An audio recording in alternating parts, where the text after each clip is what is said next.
اللہ الرحمن الرحیم، اللہ تبارک و تعالیٰ کے نام سے شروع جو بڑا مہربان اور نہایت رحم کرنے والا ہے۔ عز و جل کی بنائی ہوئی اس کائنات کے اندر بہت سارے ایسے بادشاہ آئے جنہوں نے اللہ تبارک و تعالیٰ کے نظام کو بدلنے کی کوشش کی اور اللہ تبارک و تعالیٰ کی ذات کو چھوڑ کر خود خدا بن بیٹھے اور خدائی کا جھوٹا دعویٰ کر بیٹھے۔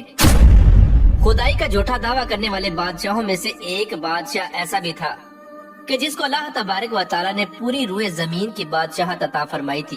اس کے باوجود اس بادشاہ نے نہ صرف خدائی کا جھوٹا دعویٰ کیا بلکہ یہ اس قدر سرکش اور نافرمان ہو گیا کہ اللہ تبارک و تعالیٰ کی ذات کو جنگ کے لیے للکارنے لگا اور معاذ اللہ تبارک و تعالیٰ کو جنگ کرنے کے لیے کہنے لگا۔ پیارے دوستو، آج کی اس ویڈیو میں ہم آپ کو بتائیں گے کہ اللہ تبارک و تعالیٰ کو جنگ کے لیے للکارنے والا بدبخت بادشاہ نمرود کون تھا، اور جب اس بدبخت بادشاہ نے اللہ تبارک و تعالیٰ کو جنگ کے لیے للکارا تو پھر اللہ تبارک و تعالیٰ نے کون سی حقیر مخلوق کے ذریعے اس کے ساتھ جنگ کی اور اس بدبخت بادشاہ کو ہلاک کر دیا اور پوری دنیا کے لیے عبرت کا نشان بنا دیا۔ پیارے دوستو، قرآن پاک کے اس عبرت ناک اور ایمان افروز واقعے کو سننے کے لیے آپ سے ہماری یہ گزارش ہے کہ ہماری اس ویڈیو کو اینڈ تک ضرور دیکھیے گا۔ پیارے دوستو، اس دنیا کی تاریخ میں 4 بادشاہ ایسے گزرے ہیں کہ جن کو اللہ تبارک و تعالیٰ نے پوری روئے زمین کی حکومت عطا فرمائی تھی۔ ان میں سے 2 بادشاہ مسلمان تھے اور 2 کافر۔ مسلمان بادشاہوں میں سے ایک کا نام حضرت ذوالقرنین علیہ السلام ہے اور دوسرے کا نام حضرت سلیمان علیہ السلام ہے کہ جن کو اللہ تبارک و تعالیٰ نے منصب نبوت پر فائز فرمایا تھا۔ اور کافر بادشاہوں میں سے ایک کا نام نمرود اور دوسرے کا نام بخت نصر تھا۔ پیارے دوستو، خدائی کا جھوٹا دعویٰ کرنے والا بادشاہ نمرود شہر بابل کا حاکم تھا۔ اس بادشاہ کا نام نمرود بن کنعان بن کوس بن سام بن نو تھا۔ پیارے دوستو، روایات میں آتا ہے کہ اللہ تبارک و تعالیٰ نے نمرود کو پوری روئے زمین پر حکومت عطا فرمائی تھی اور اس بادشاہ نے پوری روئے زمین پر 400 سال تک حکومت کی۔ یہ ایک جابر اور ظالم بادشاہ تھا اور اس کے دور کے اندر بت پرستی عام تھی۔ لوگ اللہ تبارک و تعالیٰ کی وحدانیت کو چھوڑ کر بتوں کی پوجا کیا کرتے اور نمرود کو اپنا خدا مانتے اور اس کی عبادت کیا کرتے۔ اس نمرودی دور کے اندر بت پرستی اس قدر عام تھی کہ تمام نمرودیوں نے اپنے خداؤں کے طور پر بہت سارے بت بنائے ہوئے تھے جن کی وہ لوگ پوجا کیا کرتے تھے۔ اس کے ساتھ ساتھ نمرود خود کو بھی خدا کہلواتا اور لوگوں کو اپنی پوجا کرنے کا حکم دیتا۔ اس قوم کی ہدایت کے لیے اللہ تبارک و تعالیٰ نے اپنے پیارے پیغمبر حضرت ابراہیم علیہ السلام کو مبعوث فرمایا۔ کفر و شرک اور بت پرستی کے اس دور کے اندر حضرت ابراہیم علیہ السلام وہ واحد شخص تھے جو اللہ تبارک و تعالیٰ کی وحدانیت پر ایمان رکھتے تھے اور بتوں کی بجائے اللہ تبارک و تعالیٰ کی عبادت کیا کرتے تھے۔ حضرت ابراہیم علیہ السلام نے جب اس قوم کو اللہ تبارک و تعالیٰ کی ذات کو چھوڑ کر بتوں کی پوجا کرتے ہوئے دیکھا تو حضرت ابراہیم علیہ السلام نے اس قوم کو ہدایت کی طرف بلایا اور بتوں کی پوجا کرنے کی بجائے اللہ تبارک و تعالیٰ کی عبادت کرنے کا حکم دیا۔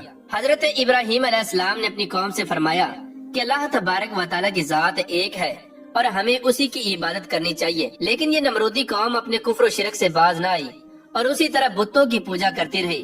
ایک دن حضرت ابراہیم علیہ السلام نے اس قوم کے جھوٹے خداؤں کو اس قوم کے سامنے جھوٹا ثابت کرنے کا ارادہ کیا اور حضرت ابراہیم علیہ السلام اس مقام پر تشریف لے گئے جہاں ان کے وہ تمام بت پڑے ہوئے تھے کہ جن کی یہ لوگ پوجا کیا کرتے تھے۔ حضرت ابراہیم علیہ السلام جب اس قوم کے بت خانے میں پہنچے تو وہاں ان کے تمام بڑے بت پڑے ہوئے تھے۔ حضرت ابراہیم علیہ السلام نے ان کے تمام بتوں کو توڑ دیا اور تمام بتوں کو توڑنے کا الزام ان کے بڑے بت پر لگا دیا۔ اس کے بعد جب تمام نمرودی اپنے بت خانے میں واپس آئے تو انہوں نے اپنے بتوں کو ٹوٹا ہوا دیکھا۔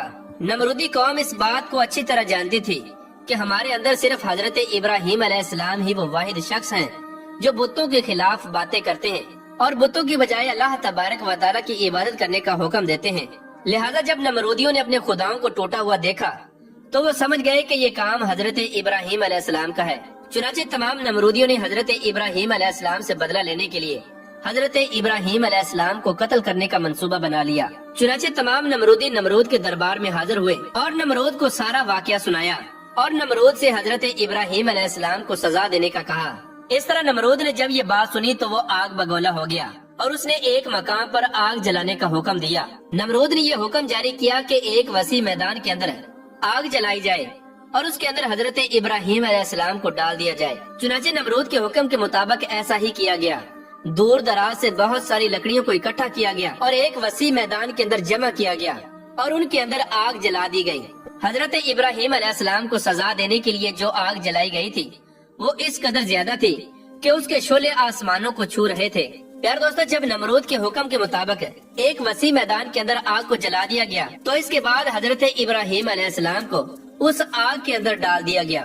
جیسے ہی حضرت ابراہیم علیہ السلام اس آگ کے اندر تشریف لائے تو اللہ تبارک و تعالیٰ نے فوراً آگ کو حکم دیا کہ اے آگ تو حضرت ابراہیم علیہ السلام پر ٹھنڈی اور سلامتی والی ہو جا۔ تو وہ آگ اللہ تبارک و تعالیٰ کے حکم کے مطابق حضرت ابراہیم علیہ السلام پر ٹھنڈی اور سلامتی والی ہو گئی۔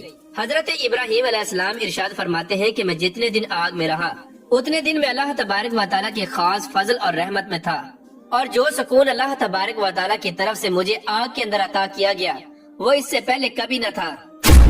پیارے دوستو، کچھ دنوں کے بعد حضرت ابراہیم علیہ السلام اس آگ سے زندہ باہر تشریف لے آئے۔ یہ منظر دیکھ کر تمام نمرودی حیران رہ گئے، لیکن اس کے باوجود نمرود اور نمرودی قوم اللہ تبارک و تعالیٰ کی وحدانیت پر ایمان نہ لائی اور اسی طرح اپنی بت پرستی کے اندر مبتلا رہی۔ لیکن اس کے باوجود حضرت ابراہیم علیہ السلام اپنے عہد سے پیچھے نہ ہٹے اور مسلسل اپنی قوم کو حق کی دعوت دیتے رہے۔ حضرت ابراہیم علیہ السلام نے نمرود کو بارہا دفعہ سمجھایا اور اپنے کفر و شرک سے باز آنے اور اللہ تبارک و تعالیٰ کی وحدانیت پر ایمان لانے کا کہا۔ حضرت ابراہیم علیہ السلام کی یہ بات سن کر نمرود اللہ تبارک و تعالیٰ کی وحدانیت کا انکار کرنے لگا اور حضرت ابراہیم علیہ السلام سے مناظرہ کرنے لگا، اور حضرت ابراہیم علیہ السلام کے سامنے نمرود نے خدائی کا دعویٰ کر دیا۔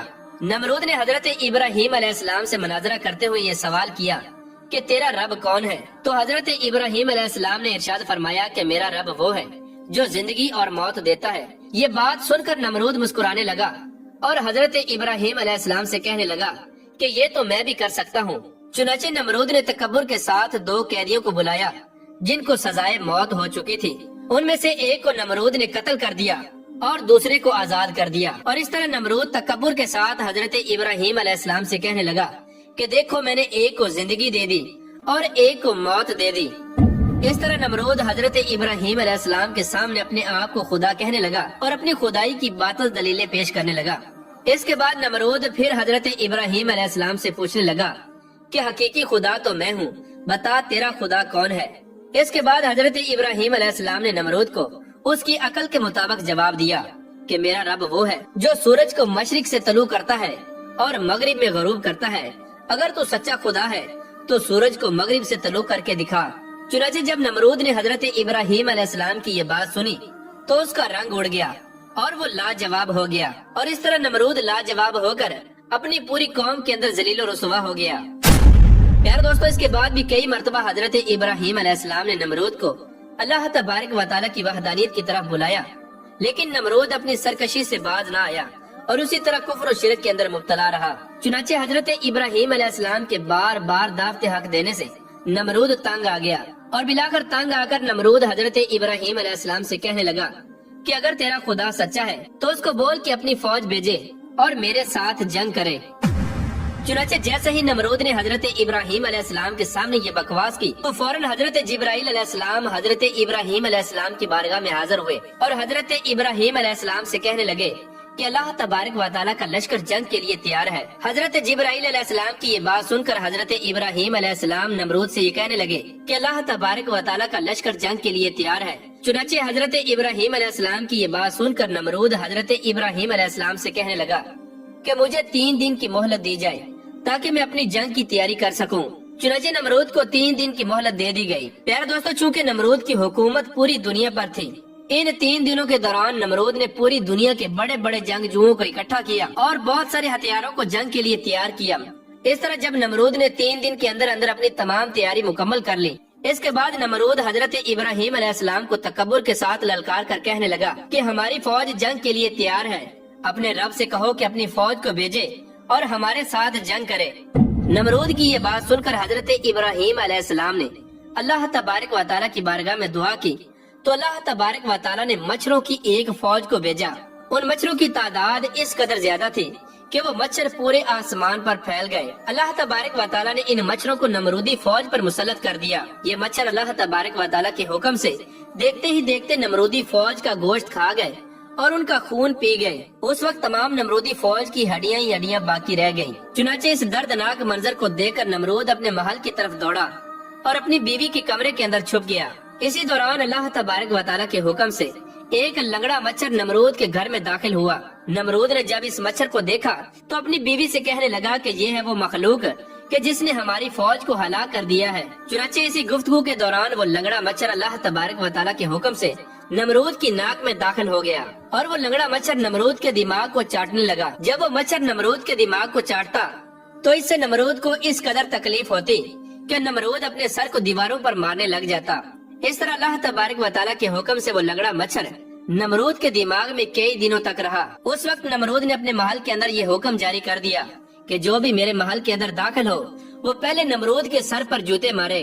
اس طرح جوتے مارنے کے بعد نمرود کو کچھ دیر کے لیے آرام محسوس ہوتا، لیکن کچھ دیر بعد پھر درد محسوس ہونا شروع ہو جاتا۔ اس طرح اللہ تبارک و تعالیٰ نے نمرود کو ایک حقیر اور لنگڑے مچھر کے ذریعے سزا دی۔ نمرود اپنے سر کو سلاخوں کے ساتھ پیٹتا رہتا، یہاں تک کہ اللہ تبارک و تعالیٰ نے اس کو دردناک موت عطا فرمائی اور یہ اپنے سر کو دیواروں پر مارتا مارتا ہلاک ہو گیا۔ وہ نمرود جو پوری دنیا پر حکومت کرنے والا بادشاہ تھا، اور وہ نمرود جو اللہ تبارک و تعالیٰ کو تکبر کے ساتھ جنگ کے لیے للکار رہا تھا، اس نمرود کو اللہ تبارک و تعالیٰ نے ایک حقیر اور لنگڑے مچھر کے ہاتھوں ہلاک کروایا اور پوری دنیا کے لیے عبرت کا نشان بنا کے رکھ دیا۔ بے شک اللہ تبارک و تعالیٰ ہر چیز پر قادر ہے۔